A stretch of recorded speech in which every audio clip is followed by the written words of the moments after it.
What's up everyone, welcome back to the channel. We're doing a Gishath Dinosaurs EDH deck today. And the reason we're doing this is because in the latest set, Lost Caverns of Ixalan, they reprinted Gishath and I pulled one. And so I built a dinosaur deck from it, and I was like, yeah, no, that's going to be fun. Gishath is a pretty powerful commander. It's a Naya colored. It's 5 and red, green, white, so 8 mana total. That's very expensive for a dinosaur avatar with vigilance, trample, and haste. It's good that it has haste. It can attack the turn it comes in, which is very good because its ability requires dealing combat damage to a player. When it deals combat damage to a player, you reveal that many cards from the top of your library. So if you deal 7 damage, you reveal 7 cards. You deal 5 damage, you reveal 5 cards. You put any number of dinosaur creature cards from among them onto the battlefield, and the rest on the bottom of your library in any random order.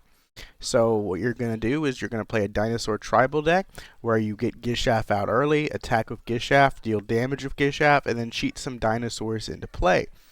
So let's talk about the deck's pros and cons. So it has explosive turns. You play your Gishath, you deal damage, you can get up to 4 or 5 dinosaurs into play for free, which is crazy. Dinosaur synergies. There's a lot of dinosaurs that help other dinosaurs. There's a lot of dinosaurs that involve the enrage mechanic, which are pretty strong. You have a powerful late game because most of your stuff is going to be very expensive late game threats. And dinosaurs are just cool. that's one of the strengths of this deck, is you get to play one of the cooler tribes in the game. Dinosaurs are pretty sweet. The cons of Commander is 8 mana. It's very expensive, so you're going to have to work to get it out early. It requires an open opponent, so someone that can actually take damage. If someone has a lot of blockers, you're not going to deal damage with Gishath. So it requires someone to be open so that you can actually deal damage with Gishath and then get in.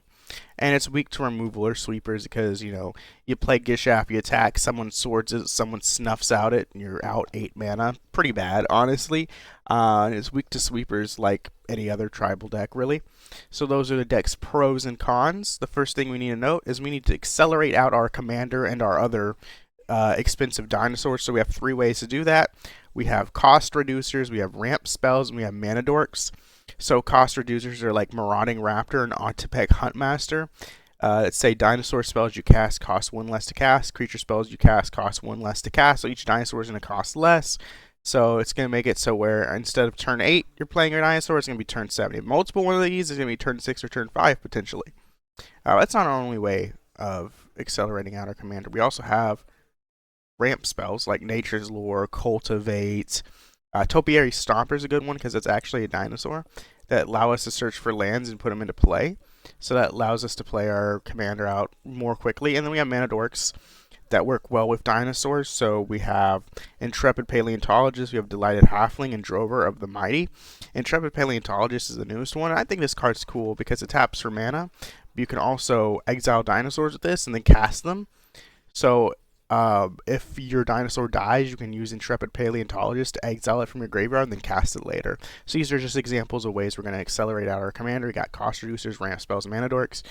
This is not a complete list, obviously. We probably have like 12, 15 ways to accelerate our commander in our deck. Probably more than that. If you want to look at the deck list, you can see all of the cards we're playing in these slots. Next, we want to talk about the best dinosaurs to flip into. So obviously you're not going to want to flip into Marauding Raptor. When you deal combat damage with Gishath, what are the best dinosaurs to get? I think the best dinosaur to get is Itali Primal Conqueror because it'll come in, cause each player to exile cards from the top of the library, and you get cards from it.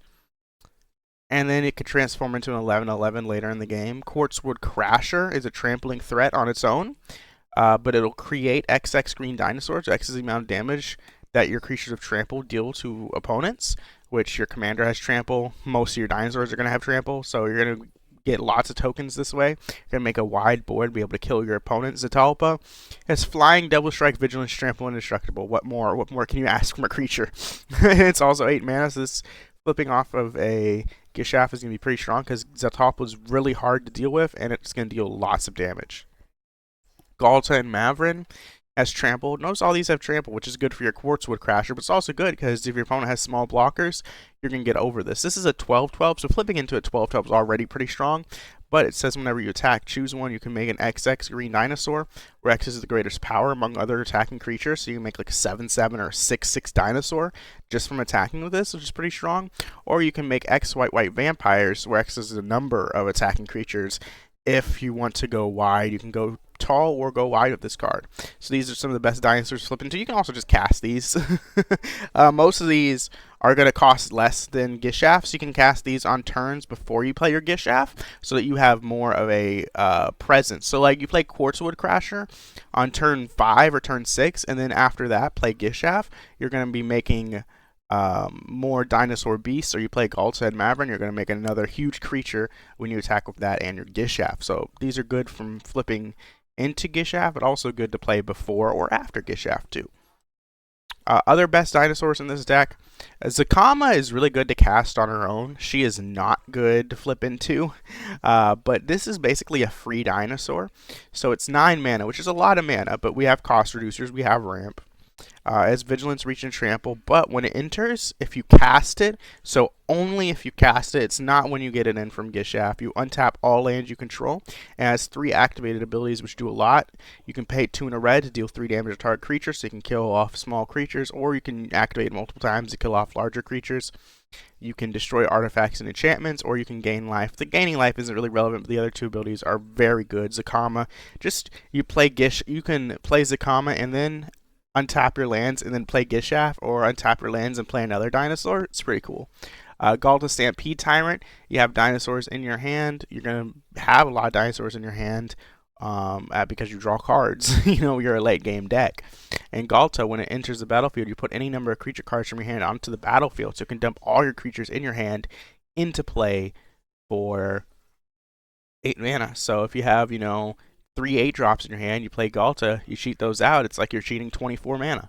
It's pretty strong, and also has Trample. It does not have haste, but these are some pretty good dinosaurs to play. Galta is pretty good to flip off of Gishath, but it's just really good to cast on its own too. Zakama is the only card in here that I would be like, I'd be sad to see off of Gishath because it doesn't untap your lands, but it's still a 9/9 body.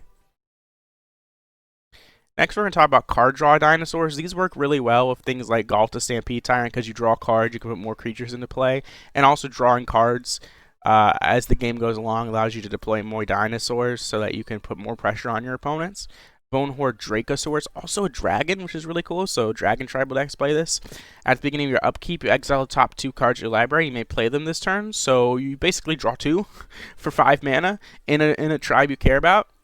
Alright, and if you exile a land card this way, you make a 3/1 dinosaur creature token. If you exile a non-land, you create a treasure token. So what's really cool about this card is that not only does it basically draw you 2 cards, is that it gives you dinosaur tokens and treasures that allow you to build on the board or allow you to cast your stuff. Pretty strong card, honestly. It's 5 mana, so you can play this the turn before you play Gishath.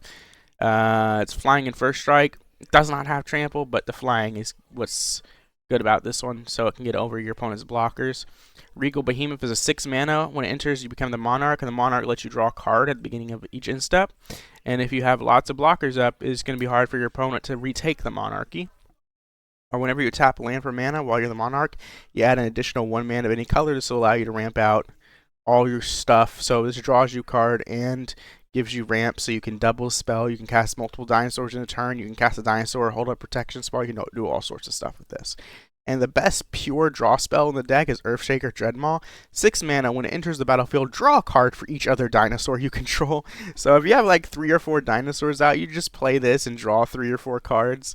You get this in off of Galta, you draw like 5 cards. This could be insane. I've drawn as many as 5 or 6 cards with this, and this is a perfect card to get off of Gishath, because Gishath will go into some other dinosaurs, and even Earthshaker Dreadmaw will draw you a card for Gishath and any other dinosaurs you get in. So you can draw up to like 5 or 6 cards with Earthshaker Dreadmaw. It's pretty good, especially if you have a lot of the cheaper dinosaurs like the Marauding Raptor in play. Those count as dinosaurs too for the Earthshaker Dreadmaw. It's a really good card, and it's also an uncommon.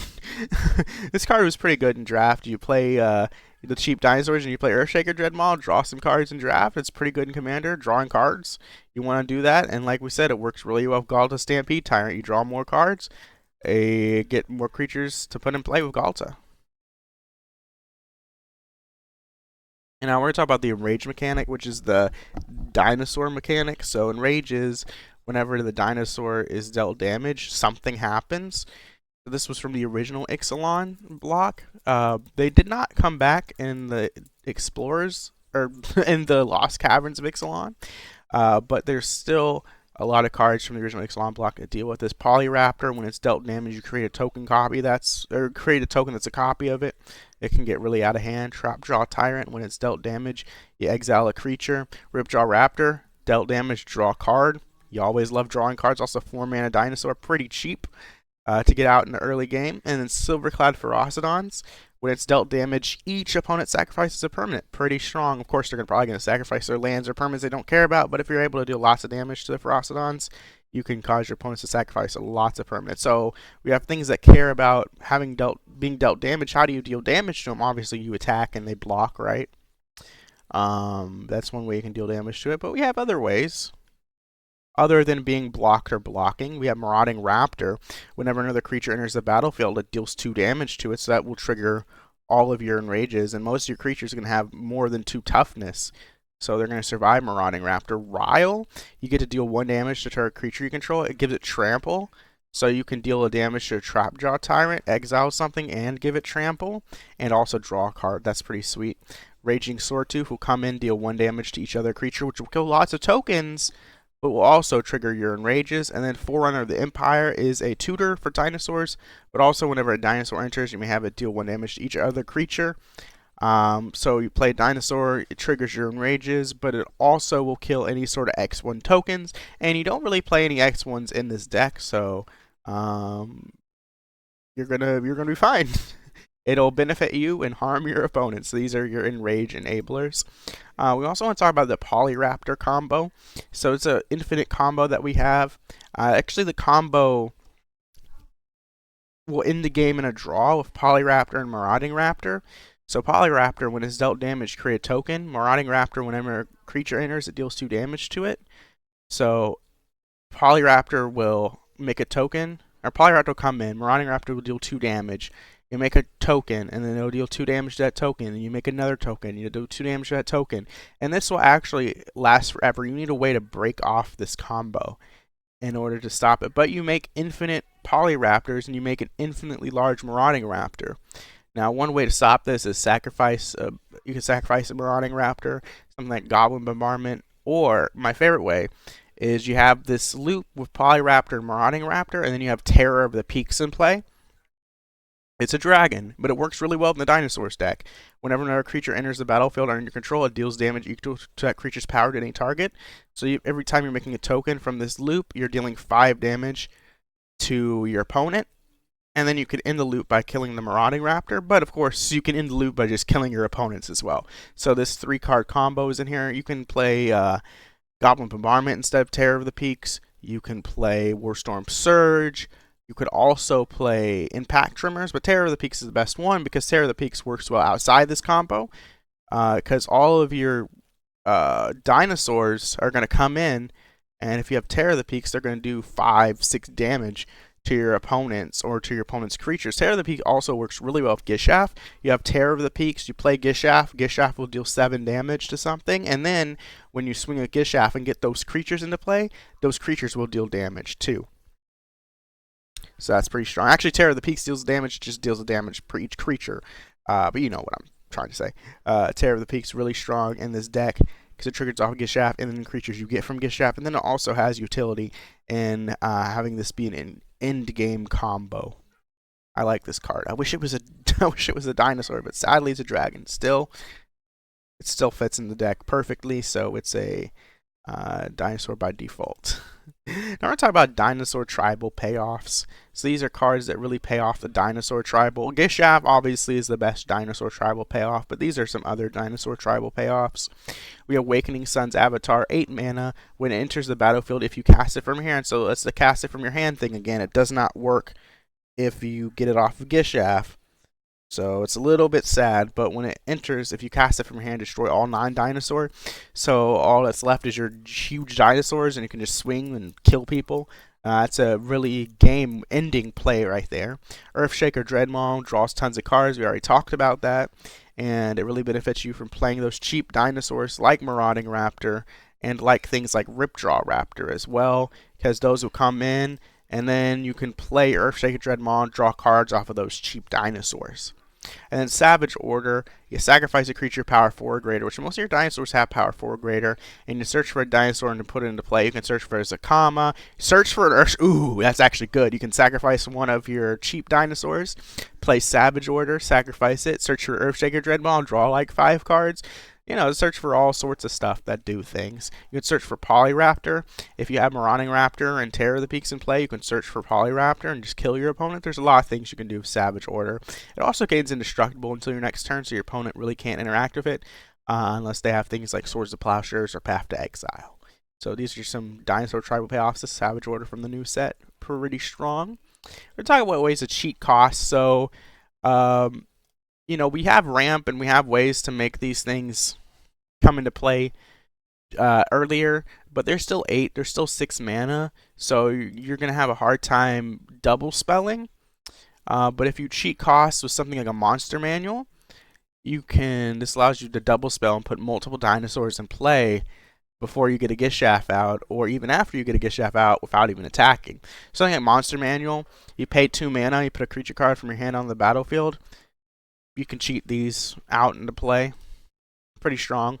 Hunting Velociraptor is the best card in the deck, though. So it's 3 mana. Dinosaur spells you cast have Prowl, so you may cast a spell for its Prowl cost if you deal combat damage to your player this turn with any of its creature types of Dinosaur. So what you do is you get in some damage of your Gishath or any of your dinosaurs, and now all your dinosaurs have Prowl 2 and a red, so instead of your Earthshaker Dreadmaw costing 6, or instead of your, Zakama costing 8 mana, they'll cost 2 and a red. So that's a really good way of cheating costs, and then once they cost 2 and a red, you can cast 3 or 4 of them in a turn, and gain a lot of value off of that. Now it does require you to connect with a dinosaur, but early in the game, if you play Hunting Velociraptor on turn 3, and then you get in with Hunting Velociraptor on turn 4, you can cheat out Zakama on turn 4, right? And that's pretty sweet. It's also allow you to cast your Gishath for 2 and a red, of course. It won't be able to attack because you already attacked, but it's a way to cheat out your commander. Monster Manager is also pretty strong, too. So yeah, ways to cheat costs, always good. Ways to ramp, to reduce the cost and get more mana, so you can pay your cost, but also ways to cheat costs are pretty strong. Next, we have Sweeper Protection. The weaknesses of the deck is that your opponents are going to have things, they're going to have removal, Snuff Out, Swords to Plowshares, Path to Exile, but also things like Wrath of God and Blasphemous Act, which will kill all your creatures. And so you need ways to interact with this. You're not playing blue, so you can't play counter spells, but you can play ways to interact with your opponent's things. Something like Teferi's Protection. Gain protection from everything, and all permanents you control phase out. Will save you from a sweeper. Also save you from a lethal attack if you need that. Heroic Intervention. Permanents you control gain hexproof and indestructible. Protect one thing from a swords or a path, but also protect your board from a wrath. Skullspore Nexus works in a different way. Whenever one or more non-token creatures you control die, you make a dinosaur with base power and toughness, each equal to the total power of those creatures. So whenever a creature dies, just from combat, being killed by a removal spell, you'll make a green dinosaur with power equal to that. However, the thing is that if your opponent has a sweeper, you will make a dinosaur with power and toughness equal to the combined power of the creatures that die, which will be one huge creature, but it's still only one creature. But it still gives you some protection against wraths. And then Temple Altasaur. If a source would deal damage to another dinosaur you control, prevent all but 1 damage.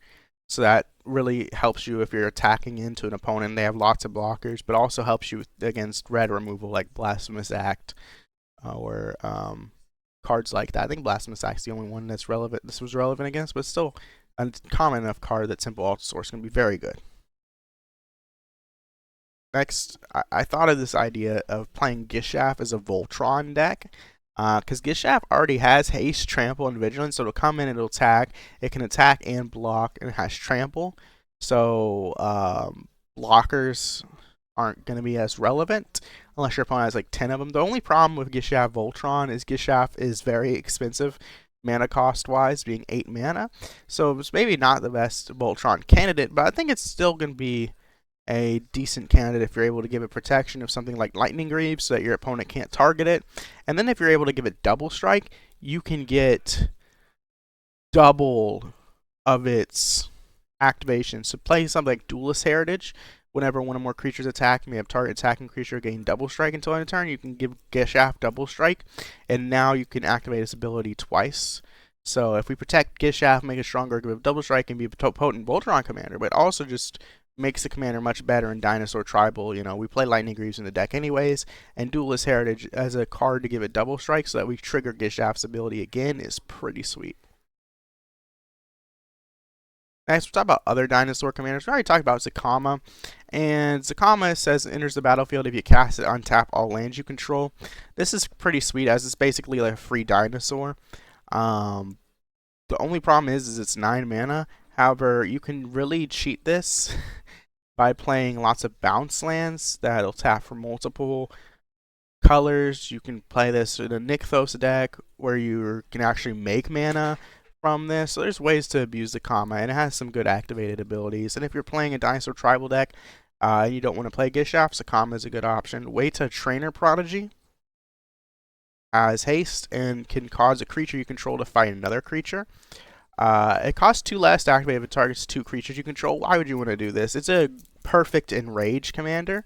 So we already talked about all these enrages. Go back to it. So all these creatures have enrage. Whenever they're dealt damage, a trigger happens. If you cause them to fight each other, they'll deal damage to each other, and they'll trigger each other's enrage. So you can trigger this enrage, draw a card, trigger this enrage, cause each opponent to sacrifice a permanent, exile things, make token copies of Polyraptor. So it's the best card, best commander if you're just playing like an enrage deck, because you can cause them to fight. You can also kill your opponent's creatures. It also says if a creature you control being dealt damage causes a triggered ability of a permanent you control trigger, it triggers additional time, so it means enrages will trigger twice. Next we have Pantlaza, Sun Favored, another Naya commander for dinosaurs. When it or another dinosaur enters, you discover X, or X is that creature's toughness, and you can only do this once each turn, which is kind of sad. You can only do it once each turn, but you get to basically just cast a free card. So this is a 5-drop, which will discover 4. So you get the anything that's 4 or less. You play, you know, Zakama. You get to discover 8. Get anything that's 8 or less. So, or 9 or less. I'm sorry. You play any creature that's a dinosaur. You get to discover X, where X is that creature's toughness. So you get to cast a free dinosaur each turn, which is pretty sweet. I just personally prefer Gishath. However, Pantlaza is still a really good commander, and it's only 5 mana compared to Gishath's 8. So if you want to switch, you know, commanders in the deck, you can play Pantlaza, get free discovers each turn, which means you get a free dinosaur or a free spell each turn. Pretty sweet. And then we have Karuga. Now Karuga is a green-blue commander, so completely different colors. However, if you play green-blue dinosaurs, this will come in and draw a card for each other permanent you control, mana value 3 or greater. So you have lots of big dinosaurs. This will come in, draw you lots of cards. I like Karuga in sort of a macro, like playing huge creatures, play lots of ramp, and then play a Karuga. Or play lots of ramp, play big creatures, play Karuga. That seems like a sweet strategy. Anyways, these are other dinosaur commanders I've thought about. Zakama, Wada, Pantlaza, and Karuga. Anyways, that's the end of the video. We'll go over what we talked about again. We talked about the pros and cons of the deck. Talked about ways to accelerate out your commander. We talked about the best dinosaurs to flip into. Some of the other best dinosaurs in the deck. We talked about card draw dinosaurs. The enrage mechanic, how you can enable the enrage mechanic. The Polyraptor infinite combo. The dinosaur tribal payoffs. Your ways to cheat costs in the deck. Some protection from sweepers. The idea of Gishath Voltron and the idea of protecting Gishath or giving it double strike. And we talked about other dinosaur commanders. So anyways, I hope you liked this video. Let me know what your favorite dinosaur is and what you think about Gishath. The deck list that I'm currently playing is in the description below. And so you can check out all the cards and all the card choices I might play Pantlaza. Pantlaza seems sweet, actually. Anyways, I hope you liked the video. Thank you for watching. We'll see you next time. Bye bye.